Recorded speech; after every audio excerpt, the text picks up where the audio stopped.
Bonsoir à tous, bienvenue sur le plateau Equinox ce soir. Entre le 16 octobre et le 19 octobre dernier, les Camerounais découvraient véritablement le Conseil constitutionnel, mis en vitrine grâce à la magie de la télévision.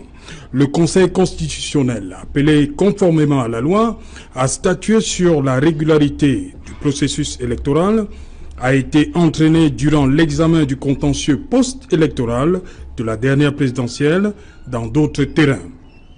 La crise sociopolitique dans les régions du nord-ouest et du sud-ouest, la question du terrorisme et de l'insécurité, l'unité nationale et même la mise en cause de son impartialité et de la récusation de ses membres.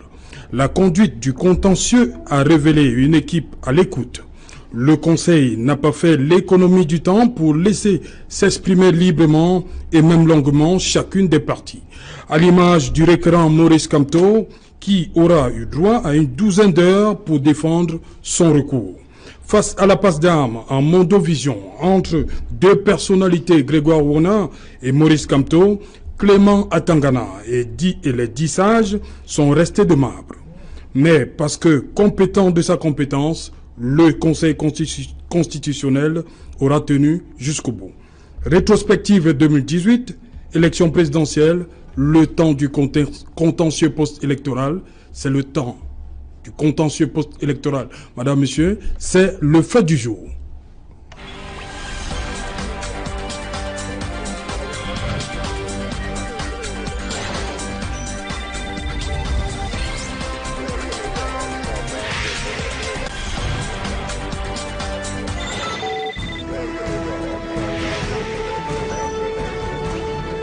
Rétrospective 2018, élection présidentielle, le temps du contentieux post-électoral. Pour en parler, je suis en plateau ce soir avec Maître Georges Tegen. Bonsoir.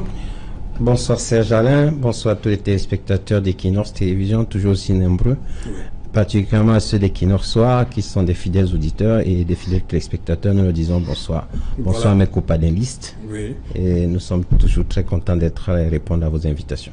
Là, vous allez mouiller le maillot pour le Rassemblement démocratique du peuple camerounais. C'est exact, comme toujours.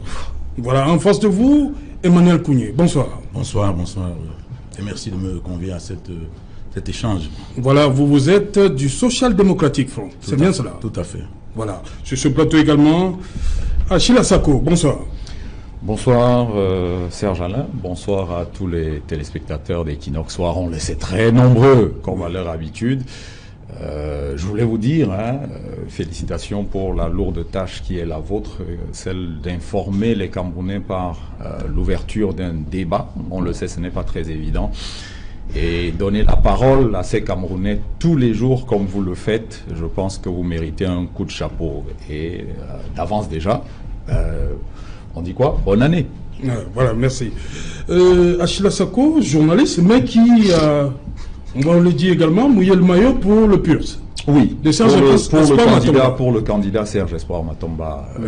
Je vous l'avais dit sur ce plateau, je redevenais journaliste une fois que les résultats à la présidentielle allaient être proclamés, une fois que le président de la République allait prêter serment, c'est ce qui a été fait. Oui. Et j'ai justement eu la tâche d'accompagner le candidat Serge Espoir Matomba durant toute cette campagne électorale assez épique, il faut le dire, oui. Parce qu'il y a un certain nombre de faits qu'on a découverts sur le terrain, nous qui étions au four et au moulin, et on en est ressorti édifié. On en est ressorti différent parce que le regard qu'on porte sur la démocratie, oui, c'est sans regret. Oui. C'est tout à fait sans regret qu'on a consacré 2 mois de notre vie à accompagner ce candidat-là.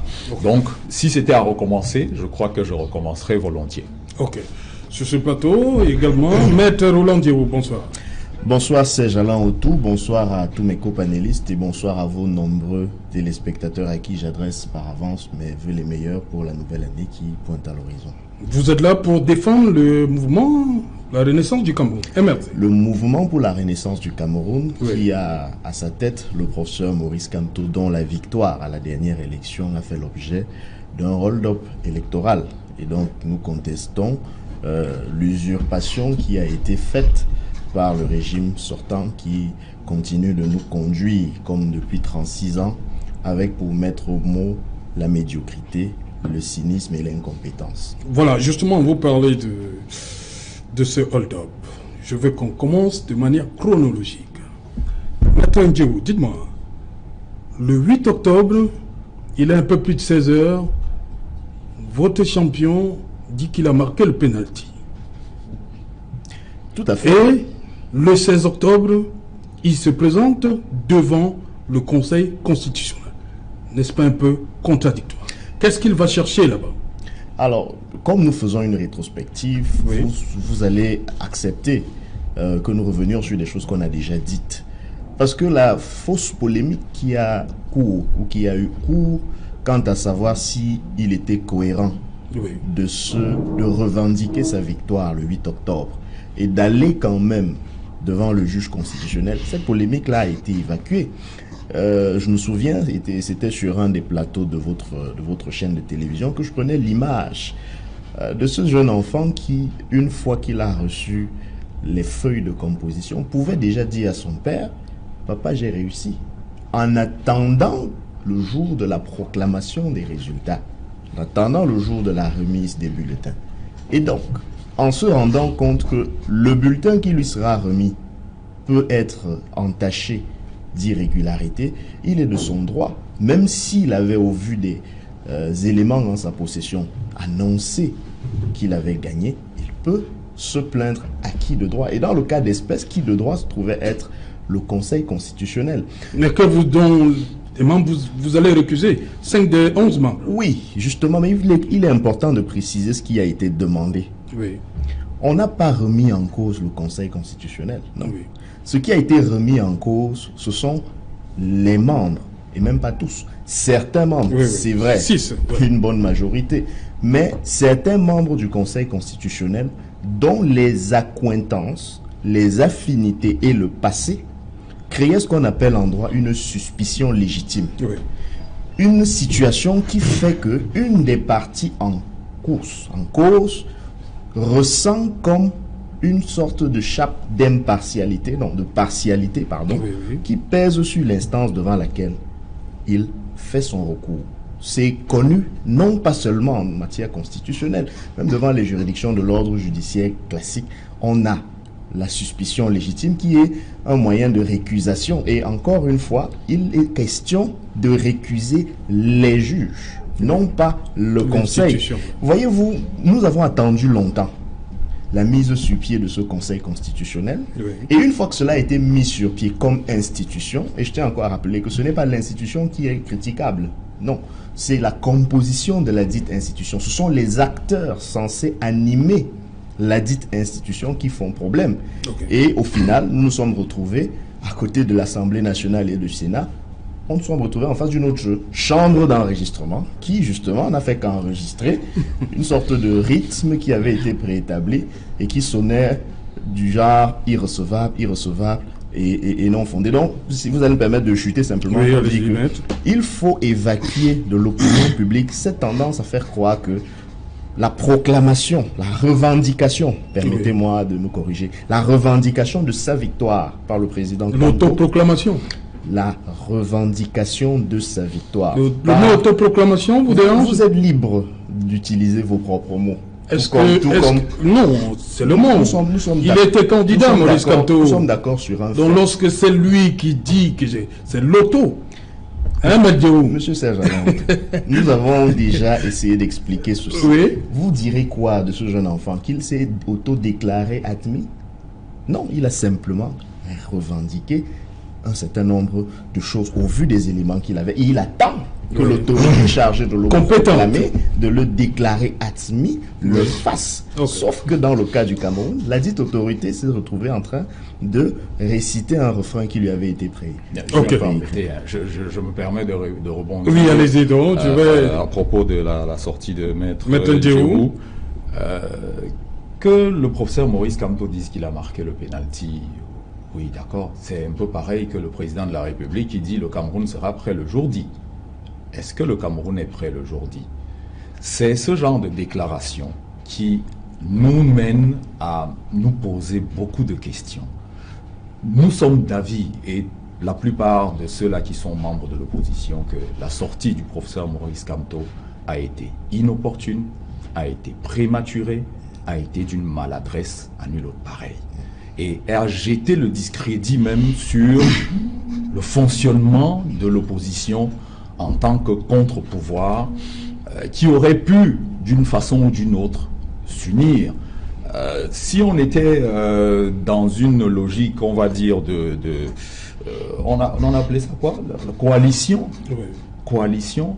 Je pense que même ceux-là qui ont accompagné le professeur Maurice Kamto ont été surpris par sa sortie.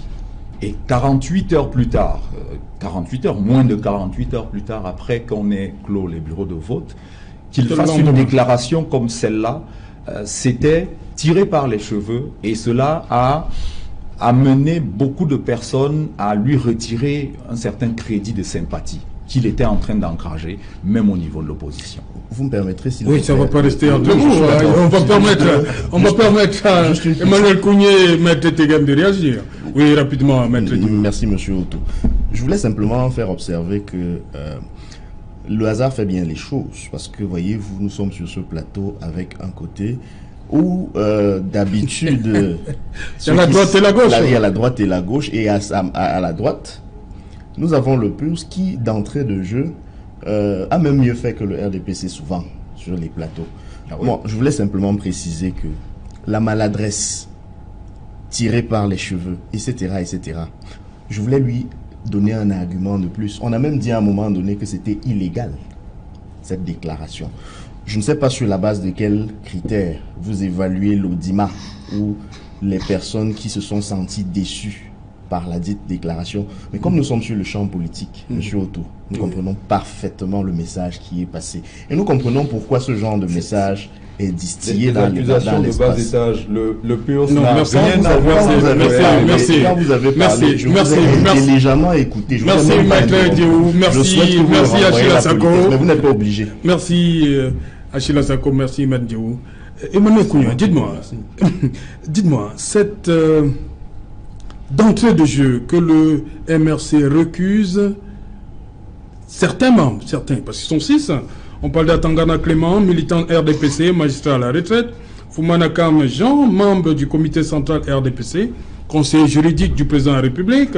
Bondé Emmanuel, membre du comité central RDPC, ancien ministre. Lekenen Domfak, membre du comité central, ancien député RDPC, ancien ministre. Amadou Tijani, membre du comité central RDPC, ancien gouverneur province. Baskouda Jean-Baptiste, membre du comité central RDPC, ancien ministre. Bipounhoum Joseph Marie, ancien ministre, militant à RDPC. Vous, ça vous a pas dérangé au SDF? Non, moi je crois que le MRC aurait dû aller même plus loin. Oui. Parce que, s'agissant de la constitution, n'est-ce pas, de cette cour constitutionnelle, il est dit dans la constitution que 3 membres, je crois 3, hein, si je me trompe, les juristes sont là, oui. 3 membres devaient être proposé ou bien désigné par le président de l'Assemblée nationale après consultation du bureau de l'Assemblée nationale. 3 membres devaient être par le Sénat après consultation du bureau national. Comment dirais-je, les sénateurs du SDF du bureau du Sénat n'ont jamais entendu parler de cette affaire. Les députés du SDF du bureau de l'Assemblée nationale n'ont jamais entendu parler de cette affaire. Ça veut dire que le président de la République s'est arrogé le pouvoir, n'est-ce pas, de désigner tous les membres du Conseil constitutionnel en violation de la Constitution. Alors, cela étant, je pense que le MRC était en droit de recuser ces gens-là, encore que ils ne sont pas allés très, très loin. Ils ont juste constaté qu'ils étaient des militants du RDPC. Et d'ailleurs, le RDPC s'est précipité à aller enlever le nom de ces gens dans leur site dans la précipitation, parce qu'ils étaient pris comme des voleurs, qu'on a pris la main dans le sac. Donc, on ne discute pas de cela. C'était une cour constitutionnelle préparée pour une mission, et c'était la Cour constitutionnelle du RDPC et non la Cour constitutionnelle du Cameroun. Je crois que cela est clair, et que le président de la République, n'est-ce pas, a violé la Constitution, n'est-ce pas, pour la mettre en place, étant entendu que ces gens n'auraient pas dû être en place si toute chose était égale par ailleurs. Maître Tegem, c'est vrai qu'on pense beaucoup ici que la Cour constitutionnelle, le Conseil constitutionnel était otage du RDPC? Serge Alain, j'ai noté avec intérêt et même avec surprise que mon confrère dise que M. Maurice Kamto est un élève et compare un agrégé de droit public et de sciences politiques, un jeune élève qui vient dire à ses parents. C'était un symbole. C'était un agrégé. Attention. Oui. C'était une image. C'était une image, Maître Gaël. Non, on ne fait pas l'image avec un agrégé de droit public et sciences politiques. Moi, je sais ce que c'est être agrégé. Ça veut dire qu'il entre dans le cercle très restreint, je dis bien très restreint, du monde du savoir. Ses erreurs sont des opinions. Je l'ai appris du professeur Becolon, alors qu'il recevait certains professeurs agrégés ici à l'université de Douala. Il dit, monsieur, vous entrez désormais dans le cercle très restreint du monde du savoir. Désormais, vos erreurs seront des opinions. Je l'ai noté, qu'il soit bien noté aussi, qu'on vous indique, que le MRC indique que le professeur Moïse Kamto est un élève qui peut se tromper comme un élève qui dit à son parent. Mais ce que je n'ai pas compris, c'est que lorsqu'on considère qu'un professeur agrégé s'est trompé, on ne met pas en cause la vérité institutionnelle. Dans un État démocratique et républicain comme le nôtre, la vérité institutionnelle. Le Conseil constitutionnel, dont j'ai entendu tout à l'heure M. Kouni donner des arguments en disant qu'il était compétent pour examiner le décret, les nommants. M. Kouni, un décret du président de la République n'est pas justiciable du Conseil constitutionnel. Je parle sous le contrôle de mon confrère. Le Conseil constitutionnel n'est pas compétent pour juger un décret du président de la République. C'est un acte administratif, il y a juridiction instituée. C'est la loi, c'est la République, ce sont les règles. Mon confrère le sait, il vous le dira. Dessus, s'agissant du Conseil constitutionnel de la désignation de ses membres, effectivement, vous avez raison, c'est le président de l'Assemblée nationale, le président après consultation du bureau. Mais le même texte dit comment ces personnes sont déchargées. Les autorités qui les désignent, lorsqu'elles constatent qu'il y a une irrégularité ou qu'elles sont en position d'incompatibilité, ce sont ces autorités qui procèdent à leur remplacement. C'est dans la Constitution.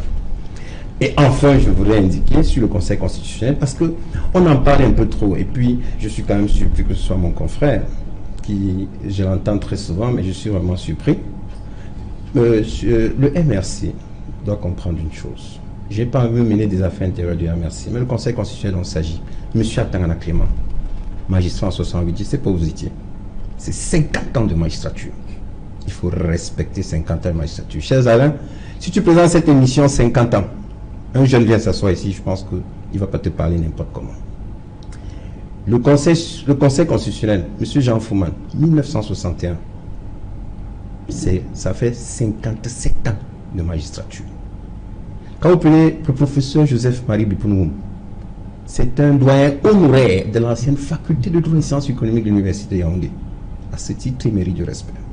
Quand vous prenez, je prends la composition du Conseil constitutionnel. Quand vous prenez Mme Harry Florence, 1972, magistrat. Je ne veux pas continuer, parce que si je continue, vous allez vous constater que les personnalités qui ont été désignées dans ce conseil méritent un minimum de respect. Et je poursuis en disant, M. Jean Fouman était le meilleur élève. Je le dis encore. Et allez au collège Vogt, vous renseignez, jusqu'en 1996, que son record était égalé avec 1895 de moyenne. Les références sont là, c'est au collège Vogt de Yaoundé. Lorsqu'on parle donc d'un conseil ainsi composé, et que la loi, la Constitution dit que le président de la République, ou alors les autorités qui les désignent, choisissent parmi les personnes qui ont, par leur service, contribué à une amélioration, soit de la qualité de la justice, soit de la qualité, ou alors si vous voulez, de la République telle qu'elle fonctionne.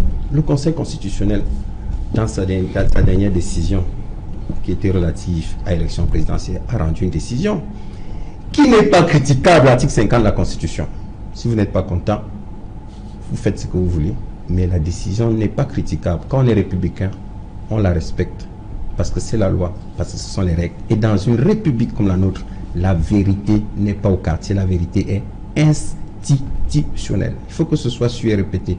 Et je souhaite que mon confrère aussi le dise, parce que lui et moi, nous travaillons, et il ne peut pas me dire qu'il a un dossier sur sa table, et il conseille au client, comme il t'a cassé le pied, va lui casser la jambe.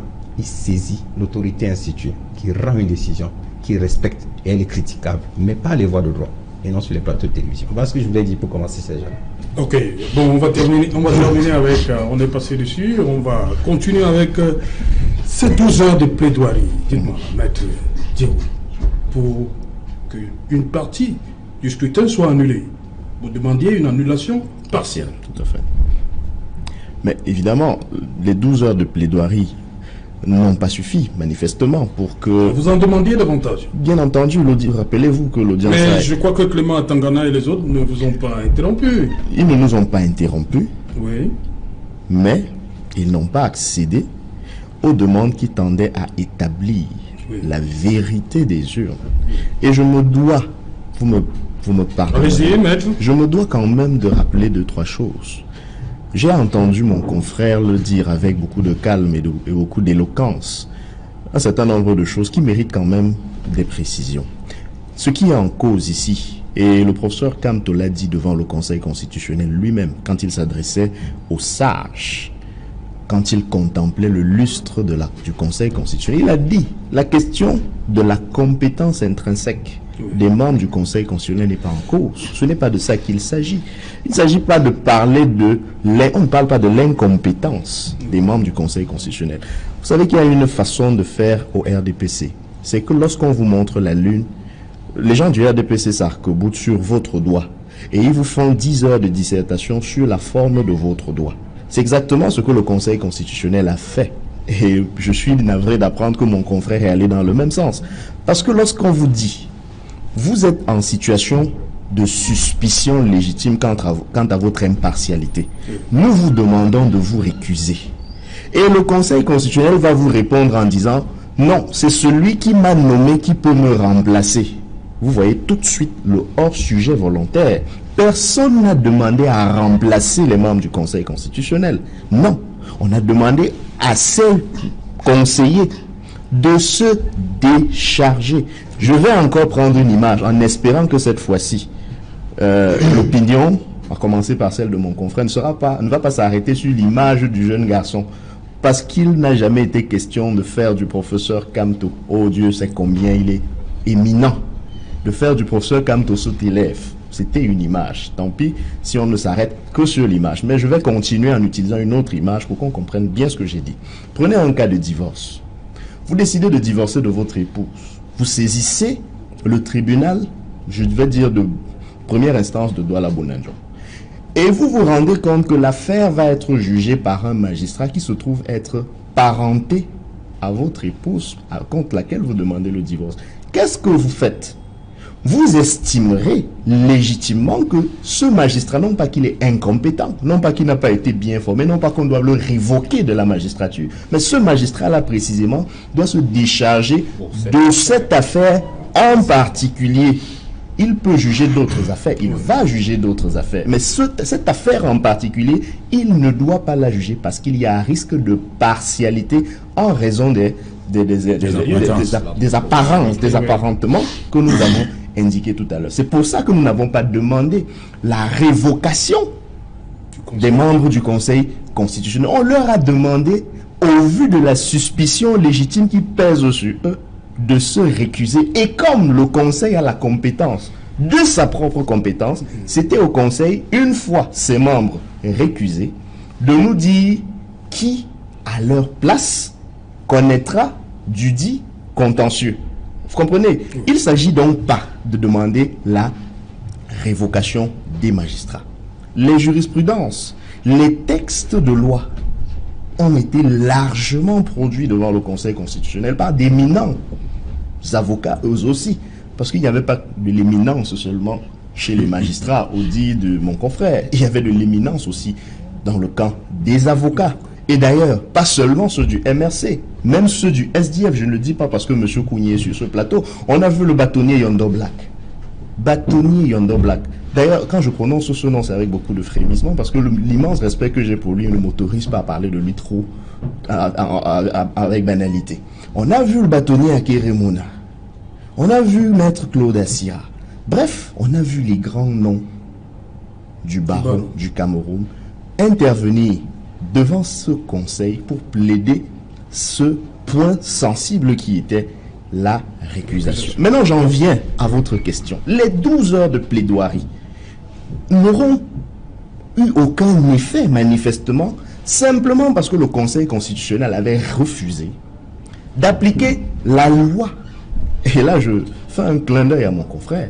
C'est la même loi qu'on veut nous faire, qu'on veut nous brandir ici comme un trophée, qui dispose que le Conseil constitutionnel peut demander qu'on lui produise les fiches d'émargement. Tenez donc, c'est quoi les fiches d'émargement? C'est ce qu'a demandé Maître Alain Swap. Maître Sylvain Swap, Oui, Sylvain à Swap. la fin de la plaidoirie du premier jour, a demandé, d'ailleurs c'est sur cette demande-là que l'audience a été suspendue.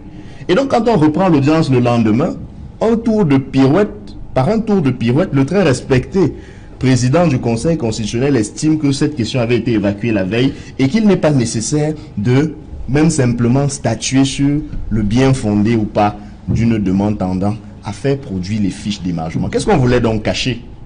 Vous avez observé comme moi que lorsque Maître Ndoki plaidait l'irrégularité des 32 PV, vous avez entendu ce que le président du Conseil constitutionnel lui a posé comme question? Mais où est-ce que vous avez pu avoir ces preuves? Et où est-ce que vous avez pu avoir ces PV? Voilà une question que le président du Conseil... Qu'est-ce qu'il a dit, Alain Foguet? Il a dit qu'il a pu obtenir ces PV à la suite des travaux de la Commission nationale de recensement. Mais moi, ce que je veux faire observer, ce n'est pas la réponse, c'est la question. Oui. On a le sentiment que le président de la juridiction constitutionnelle s'étonne et surpris de ce qu'une partie au procès puisse avoir des PV. C'est-à-dire quoi? C'est-à-dire qu'on est conscient, on s'est organisé pour que les parties ne puissent pas se plaindre. Et d'ailleurs, c'est contre ça que la déclaration du 8 octobre était pertinente, mon cher Achille Asako. L'objectif de la déclaration du 8 octobre, du point de vue politique, visait à braquer les caméras sur le processus qui est conçu pour se dérouler dans un tunnel noir une fois qu'on est sorti des urnes. Il n'est pas normal qu'on impartisse 72 heures aux candidats pour déposer leur recours, alors même que plus de 72 heures plus tard, les différentes commissions travaillent encore sur la compilation des résultats qui vont être entérinés finalement. Oui, merci. Achille Asako, Maître Ndoki, on l'a vu, elle a produit un certain nombre d'éléments qui faisaient preuve de ce qu'il y a eu tripatouillage. Mais devant ce conseil, tout ça a été balayé du revers de la main. Il fallait s'y attendre. Il fallait s'y attendre. C'est la raison pour laquelle nous, dans le PURS, on n'est pas allé au contentieux. Oui. Je vous l'avais déjà dit ici, et c'est là où je rejoins Maître Ndjeou, c'est que le processus en lui-même a été vicié depuis la base. Et si on avait observé avec la plus grande minutie tous les paramètres de ce processus, on se serait rendu compte, à partir du moment où on avait clos les votes, qu'il y avait quelque chose une machination qui avait été ourdie et qui allait se dérouler tel que cela avait été préparé. Donc, nous avons regardé de façon un peu, je vais dire, mi-amusée ce qui se passait au Conseil constitutionnel, mais nous avons apprécié le fait que les avocats, de tous bords qu'ils soient, ont amené le débat sur autre chose que le contentieux électoral. On s'est rendu compte que il y avait des questions, on va le dire, très importantes qui étaient en suspens dans l'imagerie populaire camerounaise et qu'il fallait évacuer. Oui. On est allé sur des terrains tels que la sécurité, on est allé sur des terrains tels que la liberté d'expression, on a tout passé en revue et sincèrement on s'est dit, voilà, c'est peut-être une conférence nationale bis, celle qu'on n'a jamais eue, cette opportunité-là, grâce aux caméras de télévision, de pouvoir s'exprimer et dire des choses aux Camerounais, de façon à ce que les uns et les autres puissent savoir ce qui se passe dans leur pays. On est sorti directement du cadre de cette élection pour se retrouver dans un champ qui n'avait rien à voir avec l'élection en elle-même. Mais cette élection, en ce qui concerne le contentieux, je vous le dis, nous avons décidé de ne pas y aller parce que la charge de la preuve, quand avec nos juristes, on s'est rendu compte qu'on avait été piégé. Comment vous faites pour avoir, en dehors de quelques PV qui ont pu par exemple parvenir au MRC, aux représentants du MRC, comment vous faites pour avoir les PV des bureaux de vote dans lesquels vos représentants ont été exclus? Vous ne pouvez pas. Vous ne pouvez pas. C'est-à-dire que même dans les démembrements de l'ECAM, dans les commissions départementales, vous avez des représentants qui sont exclus et qui n'ont pas signé les PV. Donc, vous n'avez aucun argument pour aller vous pouvoir devant le Conseil constitutionnel et lui dire voilà ce qui s'est passé dans le département de la Vina, de la KDI, de la Bumba et Ngoko. Donc, ça ne sert à rien, sachant que vous n'avez aucun argument d'aller devant ces illustres personnes, si ce n'est d'amener le débat dans un champ autre que celui de l'élection présidentielle. Voilà, Maître Tegem, il y a Achille Sako parlait de ce débordement-là. On a vu à un moment le contentieux virer à la conférence nationale. Il y a une image, vu. Le rapport, les rapports tendus.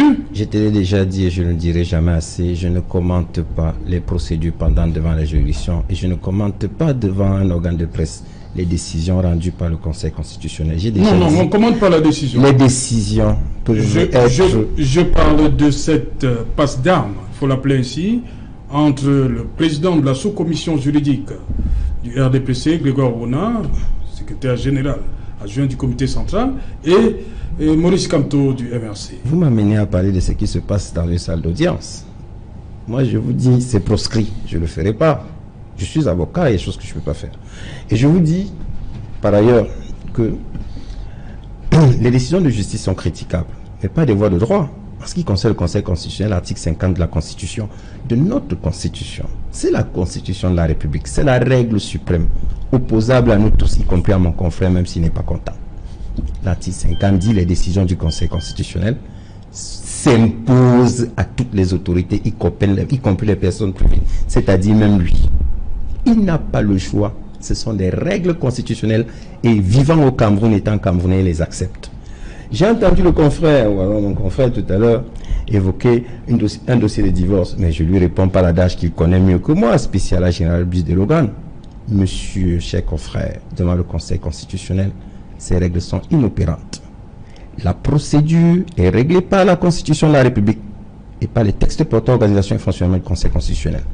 Lorsqu'une autorité ou une personne désignée au Conseil constitutionnel se trouve dans une situation d'incompatibilité ou dans une situation de copinage que vous avez évoqué tout à l'heure, l'autorité qui la désigne procède à son remplacement spécial généralibus dérogant. Le droit spécial déroge au droit général. Vous le savez mieux que moi. Et le professeur Kamto, c'est encore lui qui professe dans les universités tous les jours ces principes qu'il connaît, qui existent en droit interne comme en droit international. On ne va pas venir sur un plateau de télévision remettre en cause des principes qu'on nous a enseignés à vous comme à moi. Surtout que pour nous, à RDPC, nous ne sommes plus à l'élection présidentielle. Nous avons déjà commencé à mettre en place la République des grandes opportunités. Opportunité donnée aux femmes à travers 2 femmes à Cap-Tel.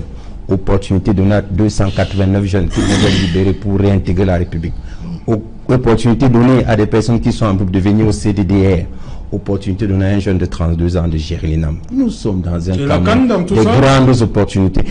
La CAN, je vous ai déjà dit, Serge Alain, c'est un événement malheureux, mais dont le premier responsable, c'est le comité exécutif de la CAF, qui n'a pas respecté ses propres statuts. Vous ne pouvez pas tous les jours nous reprocher au Cameroun de respecter la Constitution à travers le Conseil constitutionnel. Mais c'est le comité exécutif qui a commencé par ne pas nous donner le droit, qui devait nous être informé. On ne peut pas. Emmanuel Kouye, le SDF est allé justement là-bas pour demander l'annulation totale. Oui. Parce que 2 des régions n'avaient pas pris part de manière effective au scrutin. Et le drame, c'est que la Cour constitutionnelle a semblé ne pas en tenir compte. Oui, ne pas en tenir compte. Et Clément Tangana a demandé à Maître Moustapha Ngwana comment il mesurait s'il était capable pour Monsieur Clément d'organiser l'élection. Il suffisait qu'une seule personne vote dans la région du Nord et Sud-Ouest. Oui, justement. Ce qui est vrai, c'est qu'il n'y a pas eu élection dans le Nord et Sud-Ouest. Ils ont déclaré que 5% de personnes avaient voté dans ces régions, mais je peux vous dire qu'il n'y a pas eu plus de 1%, et les 1% étaient des militaires qui étaient déployés là-bas. Le chairman Nidjon Founi n'a pas pu voter. Le bâtonnier Sama n'a pas pu voter. Pour les gens qu'on peut connaître, qu'on peut identifier, qu'on peut constater que c'est des personnalités qui doivent, n'est-ce pas, qui doivent pouvoir, n'est-ce pas, exercer le devoir. Donc, il n'était pas possible de voter dans ces 2 régions. Cela est su. Bon, maintenant, quand vous avez parlé de conférence nationale tout à l'heure, c'était tout à fait normal. Quand on est donc dans une situation comme ça, avec des gens qui préméditent un hold-up, un coup, comme ce qui a été fait, parce que ce qui s'est passé à Cour suprême, Cour constitutionnelle, c'était un coup prémédité. Et qui utilisent le pouvoir qu'ils ont et la ruse pour essayer de prendre le peuple en otage en disant la loi dit ceci, on ne peut pas faire ceci, la décision du Conseil constitutionnel est inattaquable, etc. D'accord. Mais l'ennui, c'est que quand vous créez des frustrations de ce genre, vous ne pouvez pas imaginer la suite. Parce que nous sommes dans un pays où des gens ont pris des armes. Pourquoi ont-ils pris des armes? Parce qu'ils sont coincés dans un angle, ils n'ont pas de voie de recours, ils ne peuvent pas s'exprimer, ils sont brutalisés moralement, psychiquement, etc. Et puis, ne pouvant pas faire autrement, ils sont retrouvés dans cette posture-là. Donc, il faudrait éviter de pousser le peuple à bout, parce que ce qui s'est passé au cours de ces élections, c'est vraiment quelque chose d'inédit et d'inadmissible. C'est ça qui justifie le faible score du SDF? Le SDF... Parce que votre base, notre base n'a pas voté. Vos différents bastions ont été décapités. Il y avait peut-être 1 million d'inscrits dans notre base. C'est dans cette zone que nous avons, n'est-ce pas, nos sénateurs. Nous avons la majorité de nos députés dans cette zone. Ça veut dire que c'est notre base. Et ils ont tout fait pour qu'on ne vote pas là-bas. Mais pourquoi avoir accepté déjà d'aller... Nous avons accepté parce que nous avons un précédent. En 92, on a organisé les élections législatives. Nous avons estimé que les conditions n'étaient pas réunies pour aller aux élections législatives. Et le SDF s'est abstenu. On est allé aux élections législatives. En 92, il n'y avait pas de conflit armé. Attendez, l'opposition, non, on sortait de la conférence nationale. Il y avait un certain nombre de... La tripartite. De la tripartite. Il y avait un certain nombre d'institutions qu'il fallait mettre en œuvre avant d'aller aux élections. M. Biya a préféré dire que ceux qui allaient aux élections devaient toucher 500 millions. Ça veut dire qu'il a chuté les gens pour aller aux élections. Nous, on a dit on ne joue pas à ces jeux. On a refusé d'aller aux élections. Mais à la fin des élections, l'opposition a gagné les élections. Et ceux qui ont gagné les élections sont allés remettre leur voix à M. Biya, mais tout le peuple entier a continué à dire que c'est le SDF qui a empêché, n'est-ce pas, qu'il y ait l'alternance. Donc, nous avons décidé au SDF, on a pris une décision, nous irons aux élections, quelles que soient les conditions, du moins pour exister. Pour exister, pour ne pas être c'est-à-dire pour ne pas être à l'écart. Donc nous ne sommes pas allés à ces élections parce que nous pensions qu'on devait gagner. Nous avions constaté que le hold-up était préparé, prémédité. Même le MRC, qui se plaint fortement, fait ses classes. Nous avons déjà fait ces classes-là de 92 à aujourd'hui. Nous avons subi ce qu'ils sont en train de commencer à subir. Et je vous assure que quand on a subi ce que nous avons subi, on comprend que ce régime ne peut jamais organiser des élections transparentes. Vous voyez le président de la République qui nomme des gens de l'ECAM, c'est-à-dire que le conseil électoral est désigné par une même personne. Et quand vous regardez ces gens, c'est des fonctionnaires. C'est des gens qu'il a recrutés, qu'il paye, qu'il nomme et qui sont aux ordres. Le conseil constitutionnel, pareil. On nous a cité les éminences tout à l'heure. Mais toutes ces éminences sont des agents de M. Biya qu'il a recrutés, qu'il paye depuis je ne sais pas combien d'années et qui suit leur carrière. Alors vous attendez que ces gens-là puissent se prononcer sur quoi? Et je voudrais vous dire, on ne voudrait pas la CAN tout à l'heure. Nous sortons d'une CAN où tout le monde est unanime qu'il y a eu des détournements massifs. Nous savons que si on demande, n'est-ce pas, à la justice de se saisir de ce problème, on n'aura pas grand-chose. On n'aura pas de résultat. C'est pour ça que nous avons demandé qu'une commission d'enquête parlementaire soit mise en place, parce qu'on suppose que dans une commission d'enquête parlementaire, il y aura au moins les députés de l'opposition et qu'on peut faire jaillir quelques vérités, parce qu'on ne peut pas faire confiance à cette justice qui est aux ordres, qui travaille pour M. Biya, qui est au service, qui est constitué des agents de M. Paul Biya. Oui, je voulais dire à l'intention de Maître Tegen que je vais redire ce que j'avais déjà dit sur ce plateau au sortir de cette élection. Ce qui s'est passé devant le Conseil constitutionnel, c'était le procès de l'hypercentralisation du pouvoir entre les mains d'une personne et du parti-État. Voilà les deux choses qui ont mené le Cameroun dans l'abîme dans lequel il se trouve aujourd'hui. Et il faut être particulièrement de mauvaise foi pour ne pas le reconnaître. Ça, on a beau tourner cette question dans tous les sens.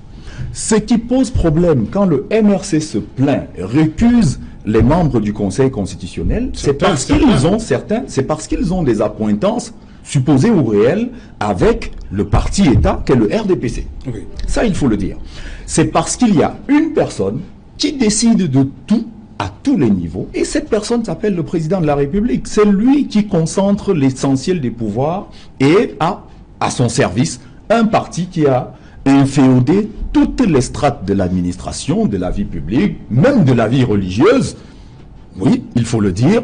jusque dans les chaufferies, dans vos villages. Il n'y a qu'à voir le nombre d'affiches qui étaient accolées sur les cases des uns et des autres quand vous alliez dans vos villages. Le nombre de chefs impliqués dans Le nombre de chefs impliqués dans cette histoire. Donc, je dis, c'est bien beau qu'à chaque fois, on nous ressorte le refrain, la loi dit ceci, il faut appliquer la loi, mais il y a aussi, je crois, ce qu'on appelle l'esprit des lois. Et quand ces lois ont été édictées avec un but, celui de maintenir le pouvoir dans un camp, à un moment, effectivement, il y a des tensions parce que ces personnes en face ont l'intention de briser la chape de plomb qui empêche qu'elles aussi puissent jouir de ce pouvoir-là. Justement, Maître Diou, Achille Assako parlait tout à l'heure des accointances entre le RDPC... Supposé ou réel. Oui, voilà. Mais justement, le SDF, par la voix de son candidat, Joshua Ndamangui aussi, a parlé de cette espèce de coalition. RDPC, MINAT et l'ECAM. Mais vous...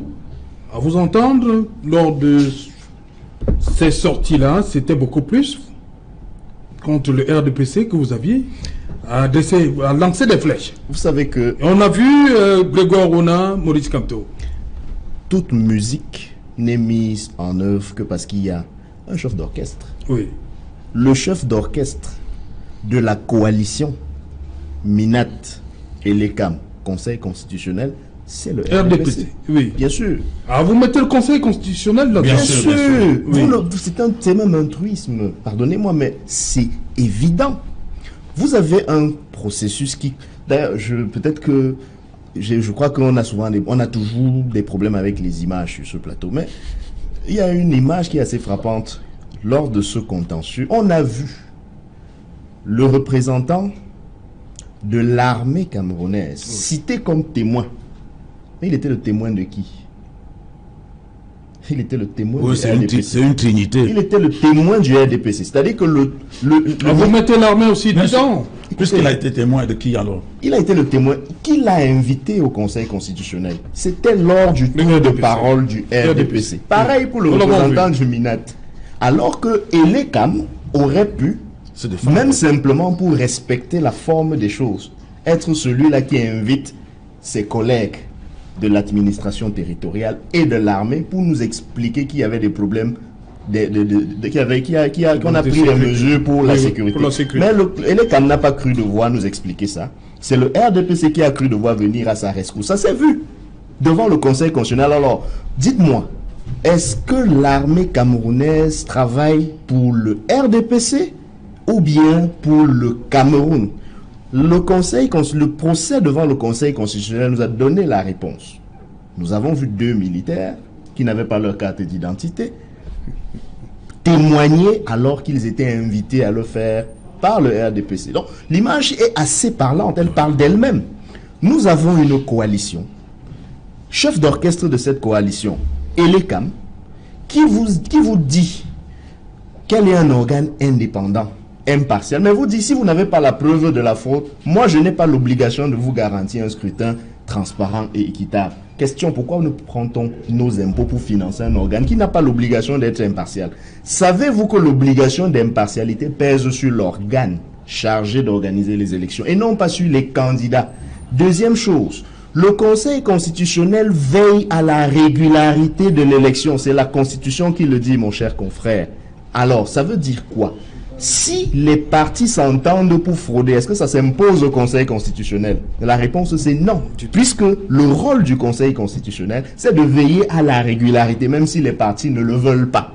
Okay. Quand le Conseil décide d'entériner une fraude préfabriquée par l'ECAM et ses alliés, vous voyez bien qu'elle n'est pas dans son rôle. Et je finis en disant que si l'article 50 dispose comme il dispose, et comme l'a rappelé mon confrère, c'est bien que ce soit l'article 50, parce qu'avant l'article 50, il y a l'article 45.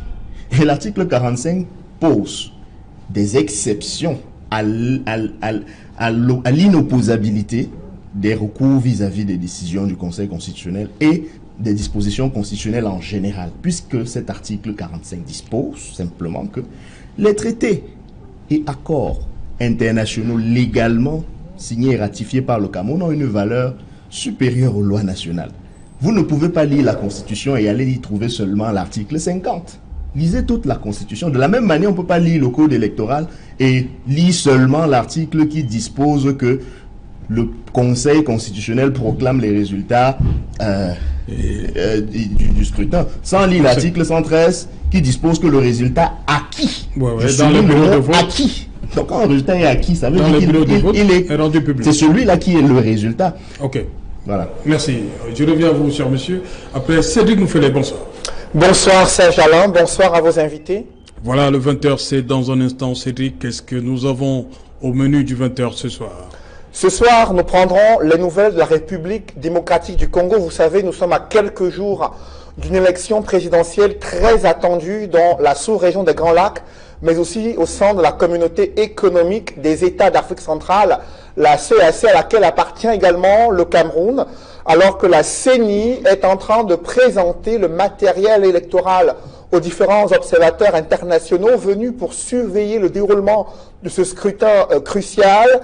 Il y a un sommet qui s'est tenu à Brazzaville au Congo en l'absence du président Kabila, qui concerne la situation socio-politique très tendue en République démocratique du Congo. Nous en parlerons dans le journal de 20h avec notre envoyé spécial, Eric Martial Ndjomo, du côté de Kinshasa. Et au Cameroun, la nouvelle qui retient l'attention ce soir, c'est le bilan sur l'opération de comptage physique des agents de l'État. Tenez-vous bien, ils sont près de 20 000 qui ne se sont pas fait recenser jusqu'à ce jour, et près de 3 400 agents fantômes ont été identifiés au terme de cette opération, et ils ont coûté durant de nombreuses années près de 4 milliards par an au trésor public. Nous en parlerons dans le journal de 20h. Serge Alain. Voilà, merci madame, monsieur. Dans un instant, le journal de Cédric Nouffelé. Quant à moi, je vous retrouve tout de suite après pour Equinox Soir. Deuxième partie, le temps du débrief, toujours en compagnie de nos 4 experts. Madame, monsieur, tout de suite, la pause de journal.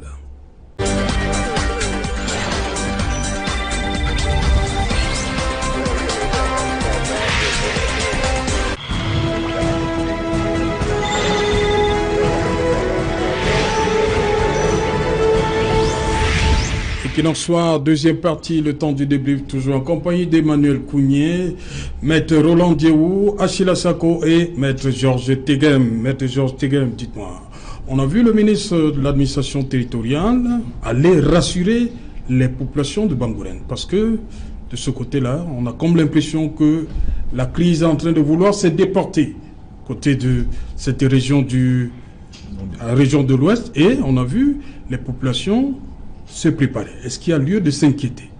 Un embrasement? Je ne sais pas s'il s'agit encore d'une crise. Pardon, je pense qu'il s'agit d'un acte de banditisme, oui. Des grands bandits qui sèment la terreur, parce qu'en réalité, la crise était relative à la zone anglophone. Oui. Lorsqu'elle s'étend déjà à Bangourène, qui est complètement en zone francophone, il y a lieu de se poser des questions. Moi, pour ma part, je suis convaincu que désormais, on est dans une affaire de grands bandits et qui veulent s'aimer la terreur, s'aimer la peur, et effrayer, apeurer les populations pour s'enrichir de manière illicite. Heureusement, monsieur le ministre de l'administration territoriale a rappelé le discours du chef de l'État. Ils trouveront sur leur passage la rigueur de la loi et ils feront face aux forces de sécurité.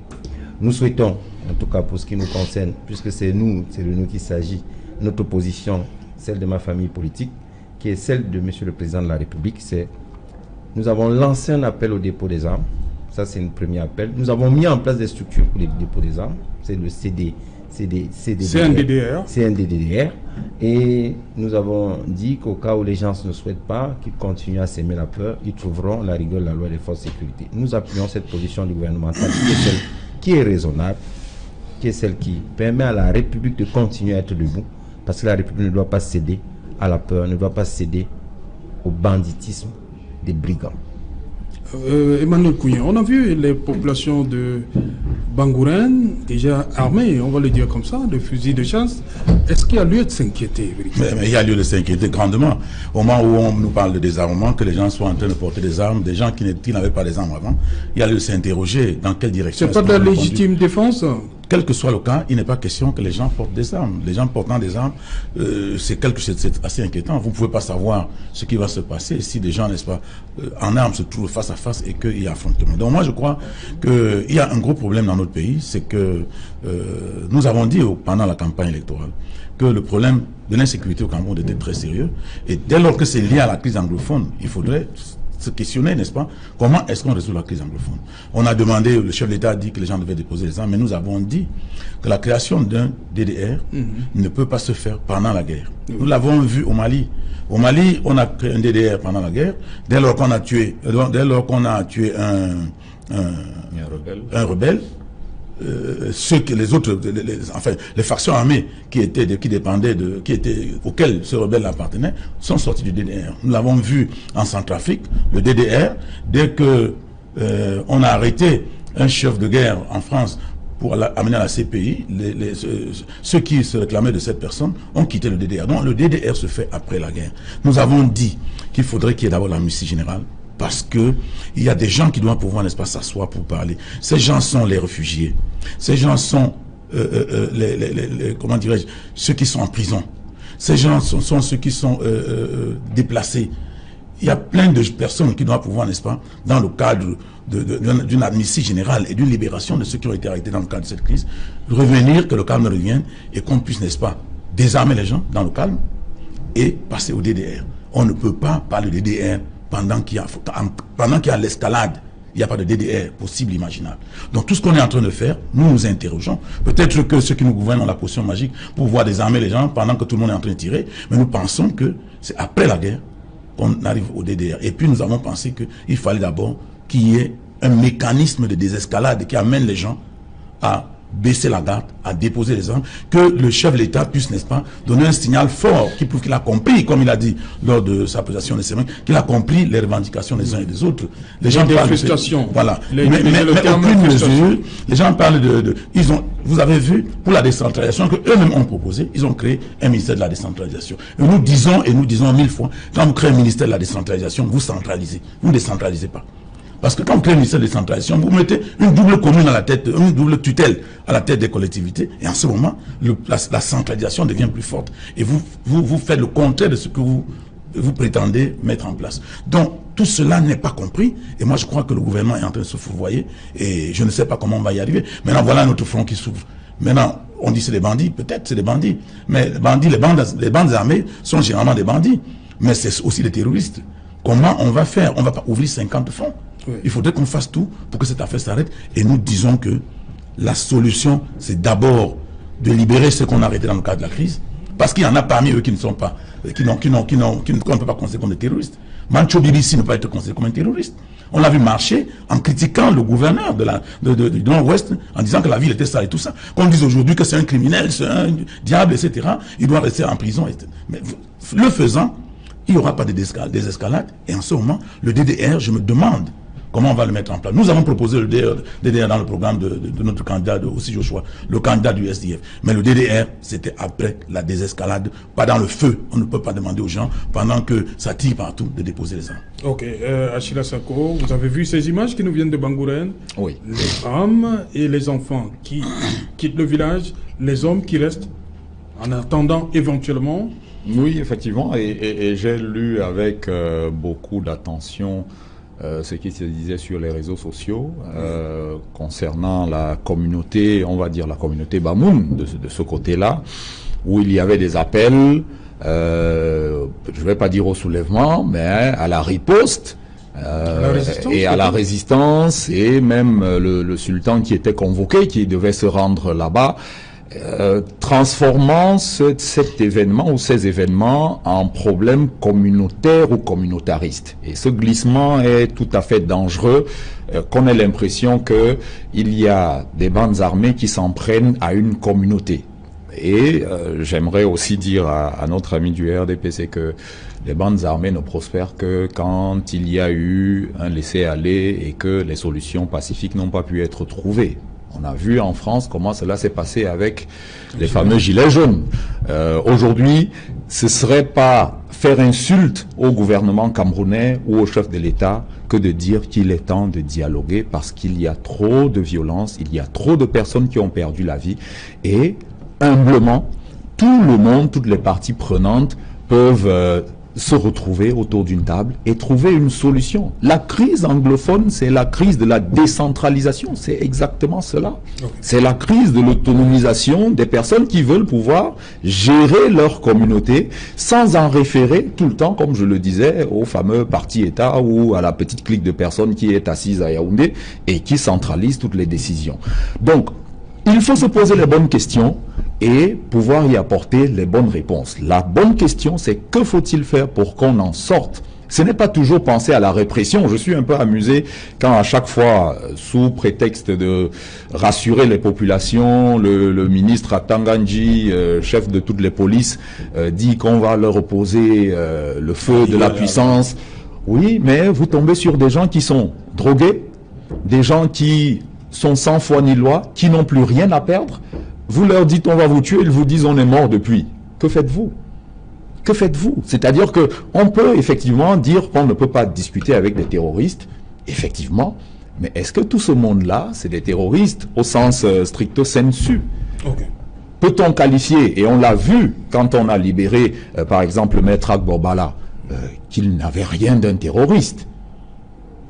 Mancho BBC, par exemple, qui réclamait de la propreté et un cadre digne de la ville de Bamenda. Si c'est cela, être terroriste, alors je crois qu'on sera tous un peu terroristes, parce que quand on traverse les ordures pour aller à Douala 5e, il y a des chances qu'on soit très en colère contre le maire de ce côté-là et qu'on commence à se balader avec un cercueil blanc pour dire monsieur le maire, peut-être qu'on va vous mettre dans ce cercueil, il faut que vous fassiez la propreté dans les environs. Il faut que le gouvernement et le président de la République prennent les bonnes décisions et c'est le moment. Les élections sont passées, l'élection, pour le dire, la présidentielle est passée. Il est temps aujourd'hui de s'asseoir, de convoquer tout le monde à cette table-là. Et j'en profite, on en avait parlé, vous et moi, Serge Alain, à propos de la conférence anglophone. Et je vous avais dit qu'elle me posait problème. Elle me posait problème parce que c'était une conférence communautaire ou communautariste. Et là où on en est, ce n'est pas une conférence, ce n'est pas un regroupement de quelques personnes par rapport à leur communauté qui peut résoudre ce problème-là. Même s'il s'agit de s'entendre, toutes ces personnes-là savent exactement quel est le problème et elles n'ont pas besoin de se regrouper. Tout ce monde a besoin de s'asseoir, les dirigeants, les mécontents et la société civile. Ok, Maître Diou, Emmanuel Kounié parlait tout à l'heure d'un autre front qui est en train de naître. Un quatrième front? T'inquiète, hein? Moi, je suis inquiet, mais je ne le suis pas seulement depuis que Bangourène a été attaqué, parce qu'il vous souvient que Fongo Tongo aussi fait l'objet des assauts répétés, Il vous souviendra également que dans le Mungu, pas très loin de nous, il y a eu des incursions qui ont défrayé la chronique. Voilà. Donc, moi, je souhaite simplement dire que lorsqu'on refuse d'ouvrir les yeux, on a ce genre d'attitude qu'on observe du point de vue de l'administration du gouvernement camerounais. On se cache toujours derrière les grands mots, la force de la loi, etc., etc. Et je me pose bien la question, où était la force de la loi avant l'attaque? Où était la force de la loi avant que ces bandes armées, s'il faut les appeler ainsi, n'attaquent le village de Bangourène? On est supposé quand même être un pays qui a une police, une gendarmerie. En tout cas, on est censé avoir un gouvernement qui prélève nos impôts pour assurer ce qu'on appelle le pouvoir régalien. Et dans le pouvoir régalien, il y a d'abord la sécurité des personnes et de leurs biens. Comment les gens se déplacent pour partir de Bangolan, département à un autre, pour Bangourène, attaquer un village, commettre des exactions, etc. Avant qu'on ne vienne nous dire ils rencontreront les forces de l'ordre devant eux. Ces forces de l'ordre étaient où pendant ces 4 heures d'incursion? Il y a un problème à ce... Ils sont en sous-effectif à Bangourène. Et si on est donc en sous-effectif, la question que je me pose, c'est que comment peut-on dépenser plus de 1000 milliards pour organiser une Coupe d'Afrique et ne pas pouvoir avoir en nombre suffisant des personnes pour défendre ou pour protéger les biens et la vie des citoyens camerounais? Ça me pose un problème. Et lorsque je vois les images que vous avez présentées, où je vois des citoyens ordinaires se balader sans gêne avec des armes, au point, peut-être que c'est des fusils de chasse, peut-être que c'est des fusils de chasse, mais quand je vois ça circuler par le feu, à peu près sous la bénédiction des autorités. Parce que je n'ai pas eu le sentiment que le ministre ait fustigé le fait que ces populations-là détenaient des armes. On va me parler de légitime défense. Je veux bien. Maintenant, au plus fort de Boko Haram, les comités de vigilance là-bas n'étaient pas armés. Les comités, ils étaient chargés de donner l'information sur les prétendus terroristes aux forces de défense et de sécurité. Là, on observe que on tolère des lances et des flèches. Peut-être, Oui, je ne sais pourquoi? pas. Des armes blanches. Je ne sais pas, je ne Des sais armes pas. blanches. Mais là, j'ai vu des armes à À feu. feu. Ce qui est toléré. C'est toléré, c'est grave. Je prends aussi au bon la balle qu'a lancé Achille Assako tout à l'heure pour dire que moi aussi, j'ai observé cette dérive communautariste de cet incident. Oui. Et je suis heureux qu'il ait fort à propos touché du doigt ce qui doit être considéré comme une dérive et qu'on ne doit pas accepter. Parce que lorsque Fongo Tongo a été attaqué, les populations de Fongo Tongo n'en ont pas fait un problème communautariste. Lorsque Pendamboko, Mbanga ou Zankablu de Lung a été attaqué, on n'en a pas fait un problème communautariste. Je ne sais pas quels sont les éléments sur la base desquels on peut s'appuyer pour vouloir donner cette impression-là qu'une communauté en particulier est attaquée parce qu'elle est cette communauté-là. Donc il faut éviter d'instrumentaliser les Camerounais et de les opposer les uns aux autres. Je crois qu'on a déjà beaucoup de problèmes de vivre ensemble comme ça pour encore jeter de l'huile sur le feu en faisant passer ce que moi je considère comme une attaque de brigands pour une attaque délibérée contre une communauté. Mais vous avez vu le nombre de cases brûlées là, à Bangourène? Je le dis avec tout le monde sur ce plateau, c'est quelque chose de grave, c'est quelque chose de condamnable. Et il faut le dire avec la dernière énergie, le débat n'est pas là. Le débat, c'est qu'une fois qu'on a fini de dire ça, comment on fait? On résout le problème comment? S'il se trouve que cette grave incursion est le fait de terroristes venus du nord-ouest et du sud-ouest, je suis désolé, mais ça veut dire que la solution à ces multiples incursions-là ne peut se trouver que dans une solution globale du problème qui en est à la base. Et justement, Achille Assako l'a dit tout à l'heure, lorsque vous avez muselé les modérés, Félix Kongo Akbobala, Fontema Forte Kaneba, Mancho Bibixi, lorsque vous avez muselé ceux qui portent un discours rationnel, raisonnable, modéré, lorsque vous les avez emprisonnés, et lorsque vous avez donc laissé le champ libre à la fois aux extrémistes et aux incontrôlables, parce que ces bandes armées, me semble-t-il, sont pour le moins incontrôlables. Vous pensez vraiment résoudre cette crise-là? Ok. Le plus simple, c'est le dialogue inclusif, comme on l'a dit. Oui, merci. On va faire le tour de la dernière question. Je commence avec vous. Je commence avec vous, Maître Tegem, vous permettez. Douala est dans le noir, mais tout est en train d'être fait. On dit 80% déjà. Le problème est résolu à 80%, mais il reste 20%. Pourquoi ça fait tant de bruit? C'est parce que certaines personnes ont passé la fête de Noël dans l'obscurité? Écoutez, un problème d'énergie électrique fait toujours grand bruit. Non, on n'a jamais vu le ministre se déplacer. Oui, mais s'il s'est déplacé, c'est parce que la situation Voilà. nécessitait son déplacement. Et ça montre que les autorités sont aux écoutes des revendications des populations. Ah, ça fait sourire beaucoup sur ce plateau. Vous savez, tu sais, Jalin, je voulais répondre, tu m'as interrompu, mais tu sais, oui, allez-y. Ils ont un avantage, c'est qu'ils gèrent le ministère de la parole. Mais nous gérons le Cameroun. Vous avez l'avantage, c'est de gérer le ministère de la parole. Mais une gestion camerounaise quand même, 36 ans. Vous avez expliqué ça pendant la campagne électorale. Vous du PURS, il y a entre 1 et 2%. Il y a 1% de résultats proclamés par qui vous savez, par qui vous savez. Établie. Vous voyez comment vous êtes, vous de l'opposition. Vous avez parlé. Excusez-moi, vous avez parlé. Non, ils ont parlé, je les ai laissés. Mais c'est que vous ne faites que ça.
Et alors le ministre est arrivé, moi je suis à Bali, je suis depuis 2 jours dans mon bureau, je ne peux pas allumer ma machine.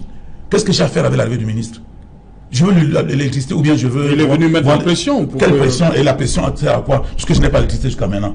Donc que ces gens arrêtent, n'est-ce pas, de nous flouer avec des histoires du genre on va. Ils ne feront rien. Il est établi que ces gens ne peuvent plus gouverner le Cameroun. Ils sont en fin de cycle. Ils sont obsolètes, si je peux dire ainsi. Et il faut qu'ils comprennent que le temps est passé. Maintenant, sur l'électricité. Ah, mais monsieur Alain, monsieur Serge Alain, vous allez me pardonner, mais c'est navrant d'avoir ce jeu auquel on se livre là, parce que on donne le sentiment aux gens que lorsqu'un ministre se déplace de Yaoundé pour venir à Douala parce qu'il y a une coupure d'électricité, il faut qu'on lui adresse une lettre de félicitations pour ça. Voilà ce qu'on nous a enseigné sur ce plateau ce soir.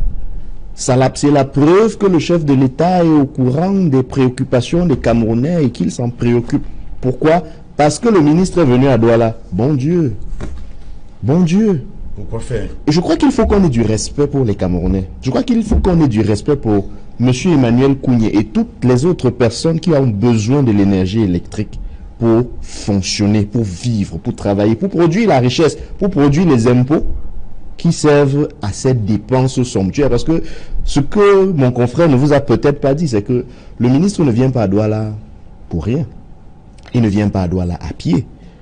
Dans la nomenclature des dépenses publiques au Cameroun, le déplacement d'un ministre a un coût.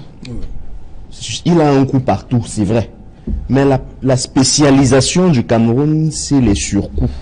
Le Cameroun est expert dans l'art qui consiste à faire des choses simples à des prix extraordinaires. Au point où quand on vous explique, vous n'arrivez toujours pas à comprendre. Si vous avez compris, c'est que ce n'est pas ça qu'on vous a expliqué. Donc, merci. Le problème de la fourniture d'énergie électrique est un vrai problème social au Cameroun parce que cela fait longtemps que ça dure. On ne peut pas tous les jours excuser les manquements d'une structure, d'un système qui n'a pas lui-même réussi à se renouveler. Comment est-ce qu'on fait pour se plaindre chaque jour des couacs comme cela? Ça veut dire que ce qu'on appelle le monitoring en management n'a pas été appliqué. On n'a jamais décidé de suivre, d'évaluer, d'anticiper. Donc, il y a un problème de gouvernance. Le leadership actuel du Cameroun, et cela fait 36 ans, malgré toute leur expertise, ne nous a produit que la médiocrité et l'incompétence. Merci. Ce qui conduit à la désolation dans l'opinion générale. Merci, cher monsieur. Merci, Maître Tegem. Merci, Achille. Il est avocat et pas de médiocrité. Merci, Achille. Monsieur, vous êtes un jeune. Merci, Emmanuel Kounié. Merci à vous, Maître Roland Diouf. Je vous remercie, monsieur. Madame, monsieur, qui nous reçoit, Stop F1, rediffusion 23h GMT. Il sera minuit à Biémassi, Acacia.